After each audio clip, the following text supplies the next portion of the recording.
Hello दोस्तों, मैं हूं आपका दोस्त अमित और मार्केट क्लोजिंग को थोड़ा सा समझने का प्रयास करेंगे। आज की मार्केट क्लोजिंग अगर आप देखेंगे तो हर जगह आपको रेड कलर ही देखने को मिलेगा। पूरी तरह से मार्केट में गिरावट आप देखने को मिली है। चाहे आप सेक्टोरल देख लीजिए, एक आध सेक्टर को हम छोड़ देते हैं तो हर सेक्टर में रेड क्लोजिंग ही देखने को मिली है। इसके पीछे की सबसे बड़ी रीज़न अगर आप देखेंगे तो इंडिया के ऊपर 25% जो एडिशनल टैरिफ था वो लागू हो गया है, यानी कि अब इंडिया के ऊपर 50% जो है वो टैरिफ लागू होगा। तो वीडियो की शुरुआत करते हैं निफ्टी के साथ। निफ्टी की अगर हम बात करते हैं तो 1% से ज़्यादा की गिरावट रही, यानी कि अगर पॉइंट वाइज आप देखेंगे तो 250 अंकों की गिरावट रही। निफ्टी बैंक की हम बात करते हैं तो यहाँ पर भी आप देखेंगे 1.25% की गिरावट देखने को मिली है, यानी पॉइंट वाइज लगभग 690 पॉइंट के आसपास गिरावट रही।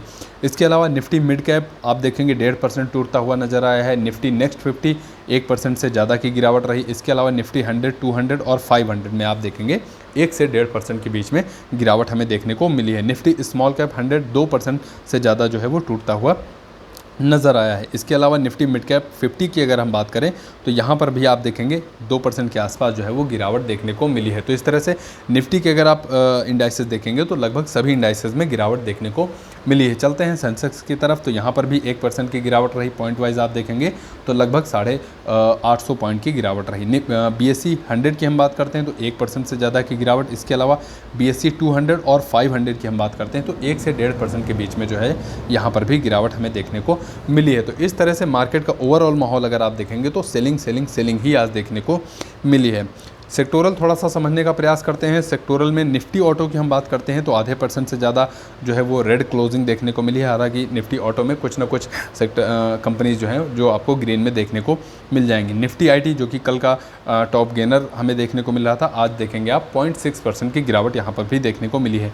निफ्टी PSU बैंक लगभग 2% के आसपास टूटता हुआ नजर आया है। इसके अलावा फिन सर्विसेज की हम बात करते हैं तो 1.35% के आसपास यहाँ पर भी गिरावट देखने को मिली है। अब ग्रीन की क्लोजिंग की हम बात करते हैं तो निफ्टी FMCG एकमात्र ऐसा सेक्टर था जो है वो ग्रीन में क्लोज होता हुआ नजर आया है GST कट की वजह से। GST जो कट होने वाला है, जो टैक्स स्लैब में बदलाव हमें देखने को मिलेगा, 4 की जगह 2 टैक्स स्लैब बनाने की जो प्लानिंग चल रही है उसके ऊपर मैंने एक डिटेल वीडियो बना दिया है। आप चाहें तो डिस्क्रिप्शन बॉक्स में लिंक के थ्रू वहाँ से उसको जो है वो देख सकते हैं।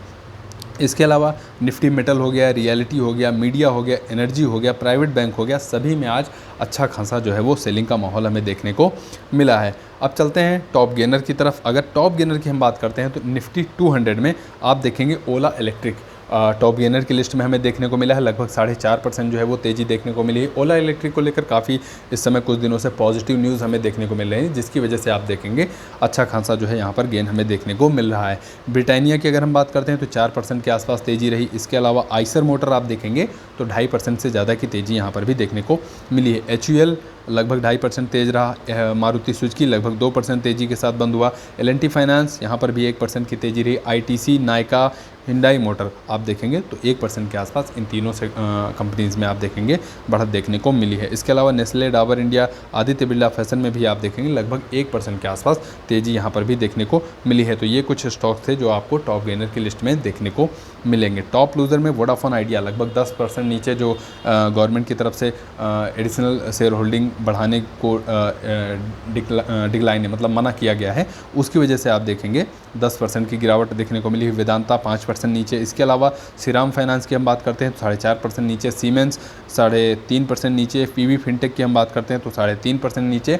इंडस टावर अगर आप देखेंगे तो 3.5% नीचे यहाँ पर भी आपको देखने को मिलेगा। इसके अलावा सबसे ज़्यादा टूटने वाला शेयर अगर आप देखेंगे जो काफ़ी ज़्यादा मार्केट में बना हुआ था, BSE लिमिटेड।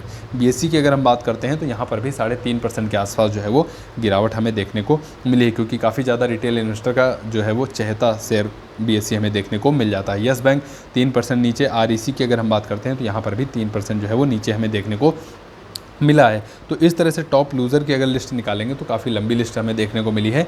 ओवरऑल अगर मार्केट का स्ट्रक्चर आप देखेंगे तो आज पूरा सेलिंग का माहौल था। जो लॉन्ग टर्म इन्वेस्टर थे उनके लिए काफ़ी मौके भी बनते हुए नजर आए हैं, जो अच्छी कंपनियां हैं। तो ये था मार्केट आज क्लोजिंग का नंबर। उम्मीद करता हूँ वीडियो से कुछ ना कुछ आपको जानकारी जरूर मिली होगी। आपके कीमती समय के लिए आपका बहुत बहुत धन्यवाद। वीडियो पसंद आया हो तो वीडियो को लाइक करिए, चैनल को सब्सक्राइब करना बिल्कुल मत भूलिएगा। आपके कीमती समय के लिए एक बार फिर से आपका बहुत बहुत धन्यवाद।